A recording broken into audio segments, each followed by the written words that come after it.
The rain had always spoken to Anya in a language no one else understood. As a child, she would sit by the window of her small hillside home, watching the drops slide down the glass, pretending they were tiny dancers in a silent ballet. Now 24, Anya lived in the city, noisy, crowded, and too fast for her gentle soul. She worked as a content writer, surrounded by deadlines, emails, and coffee that never stayed hot long enough. Yet, whenever it rained, the city felt different, slower, softer. And in those rare moments, she felt alive again. One Friday afternoon, the skies darkened suddenly. Thunder rumbled like an old drum, and then the rain fell, heavy, wild, and full of emotion. Anya smiled. She grabbed her umbrella, though she didn't plan to use it, and stepped outside.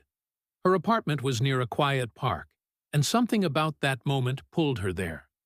She walked along the wet path, letting the rain kiss her cheeks.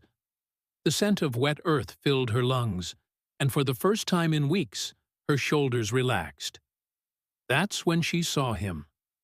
A young man stood under a large gulmohar tree, soaked from head to toe, laughing as he held out his hands to catch the rain. He wasn't like the rest of the city. He wasn't rushing, checking his phone, or cursing the weather. He looked free. Their eyes met.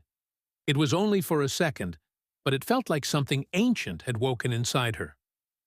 "You like the rain, too?" he asked, his voice soft but clear despite the noise.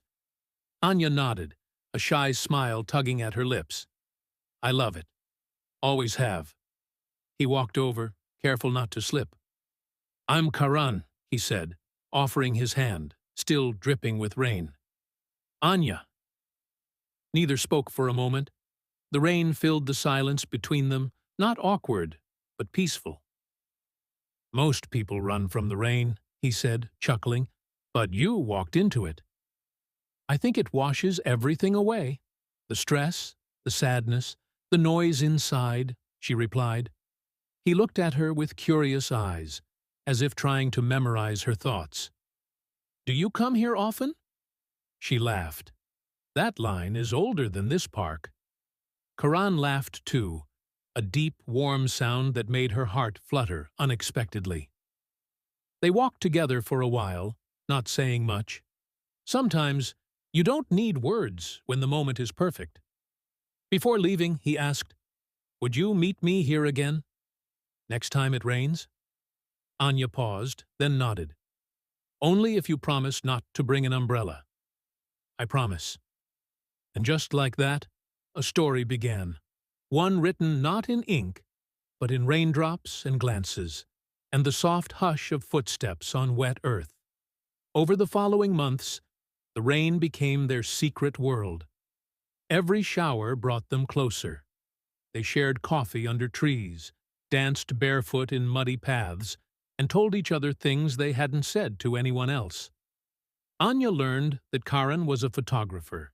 He showed her photos of the sky, leaves, and shadows that looked like poetry. He said she reminded him of rain, gentle but strong, quiet but full of life.